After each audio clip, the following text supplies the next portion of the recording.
धुरंधर का रहमान डकैत आया तो बाकी सब उसकी परछाई का हिस्सा हो गए। उसकी एक्टिंग का असर इतना गहरा था कि लोगों ने कहा हीरो के चक्कर में हम पिक्चर देखने गए थे, लेकिन जब बाहर लौटे तो हम इस शख्स के फैन थे। इस शख्स ने बताया कि फिल्म में रोल की लंबाई मायने नहीं रखती है, इंपैक्ट मायने रखता है। और इसका इंपैक्ट ऐसा है कि लोग इसकी एक्टिंग देखकर कह रहे हैं कि भाई साहब हॉलीवुड लेवल का कलाकार है। ये कहानी है अक्षय खन्ना की।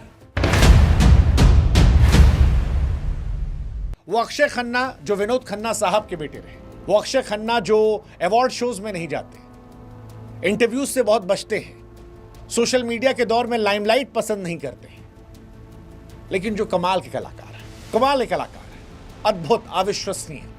आप हमराज में उनके नेगेटिव रोल को देख लीजिए, बॉर्डर में उनके इमोशनल रोल को देख लीजिए, हंगामा में उनकी कॉमिक टाइमिंग को देख लीजिए, या छावा से लेकर धुरंधर पर उनके ऑरा को देख लीजिए। लाखों दिलों पर ऐसे कब्जा कर लिया है कि कोई और दिखाई नहीं पड़ रहा।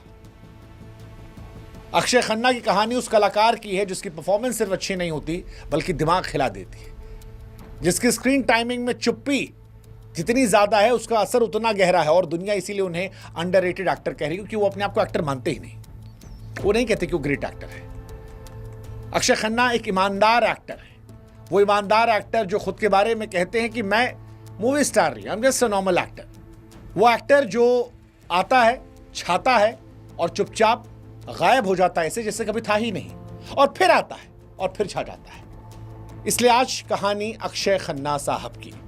28 मार्च 1975। अक्षय खन्ना एक ऐसे परिवार में पैदा हुए जहां चमक दमक थी लेकिन अंदर गहरी दरार थी। उनके father larger than life hero, superstar Vinod Khanna साहब। लेकिन जब अक्षय केवल 5 साल के थे तब घर बिखर गया। विनोद खन्ना ओशो के आश्रम में गए और फिर मां ने दोनों बेटों को संभाला। परिवार टूटने के चलते अक्षय खन्ना के अंदर एक स्थायी शांति या कहें कि खामोशी आ गई।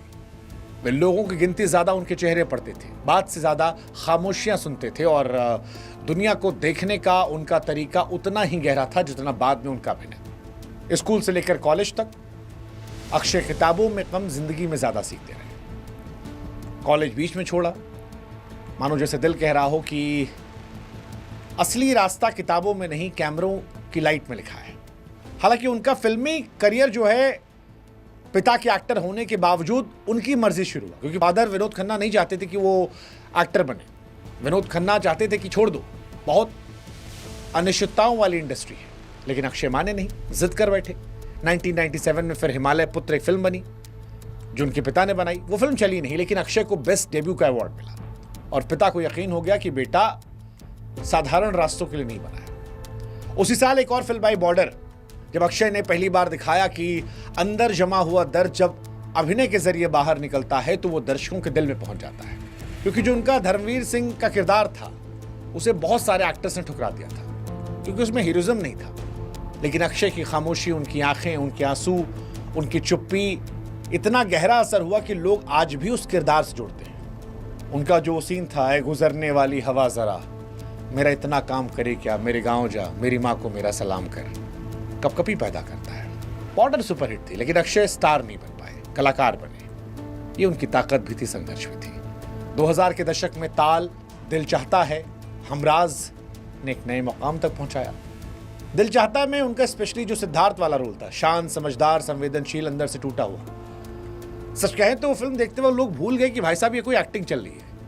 इतना नेचुरल, इतना इनसाइड आउट की दर्शक उसमें अपने आप को देखने लगे। सब कुछ डाल देते उन्होंने। हालांकि जब लोग उन्हें ओवर सीरियस एक्टर समझ रहे थे तब उन्होंने हमराज की नेगेटिव किरदार जो कमाल का था। उसके साथ एक फिल्म की हंगामा जिसमें जीतू किरदार आज भी मतलब लोगों की जेब में पड़े पुराने सिक्के जैसा है। पुराना है लेकिन मजा आता है। मासूमियत, घबराहट, कॉमिक टाइमिंग, कमाल, अद्भुत, पहचान हो गई इनकी फिल्म। लेकिन अक्षय की खासियत ये है कि जैसे ने शादी भी नहीं की। उनका एक इंटरव्यू बड़ा वायरल होता है जिसमें बताते हैं कि उनके कई रिश्ते टूटे और फिर कहते हैं कि शादी मेरे बस की बात नहीं, मैं अकेला खुश हूँ, मुझे किसी कंपनी की जरूरत नहीं है। कईयों को उनका बयान अजीब लगा, कई को ईमानदार लगता है, लेकिन यही अक्षय खासियत है कि वो सच्चे हैं, सच्ची बातें कह लेते हैं। वो रिश्तों से भागते नहीं थे लेकिन वे खुद को समझ गए थे। और ये एहसास कर लेता कि अकेलापन किसी कमी का हिस्सा नहीं, पहचान का हिस्सा है। फिर उनके बाल झड़ने लगे।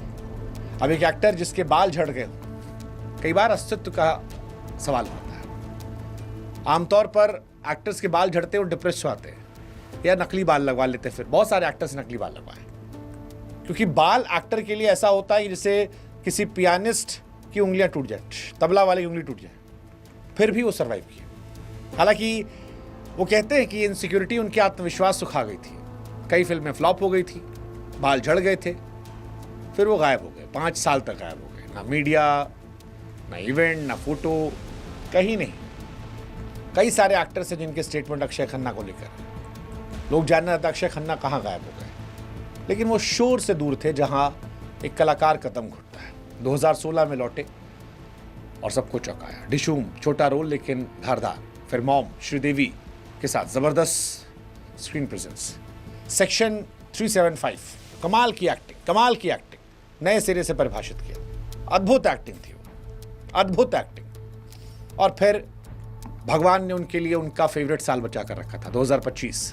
अक्षय ने कई गलत फैसले भी लिए थे, जैसे फैमिली मैन जो है कहा जाता है अक्षय खन्ना को मिल रही थी, मनोज वाजपेयी की फैमिली मैन। शुरुआत में पैसे कम मिल रहे थे, अक्षय खन्ना ने मना कर दिया, बाद में सीरीज लार्जर देन लाइफ हो गई। मनोज वाजपेयी ने कमाल का काम किया, लेकिन मुझे लगता है अक्षय खन्ना होते तो वो भी कमाल होते। लेकिन ठीक है, कभी भगवान कुछ गलत फैसले करवाते हैं तो कोई बचा के भी रखते हैं। 2025 में अक्षय का सिर्फ भाग्य नहीं बदला, इंडस्ट्री की आंख खुल दी। छावा में औरंगजेब का किरदार जिस क्रूरता, जिस शांति, जिस संयम के साथ निभाया, वो कम देखने को मिलता है। थिएटर में लोग सीटियां नहीं, गुस्से की आवाज निकाल रहे थे। लोग भूल गए थे कि अक्षय खन्ना है। औरंगजेब को याद रखा लोगों ने। और धुरंधर में रहमान डकैत नसों में चढ़ गया है।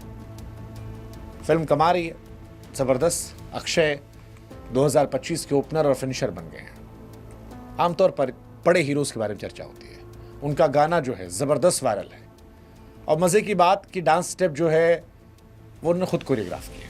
अक्षय खन्ना का डांस देखा था हमने पहले, एक दिन तेरी राहों में, पर ये वाला अलग है। उनके पिता भी कभी ऐसे ही नाचे थे। कमाल है, अद्भुत।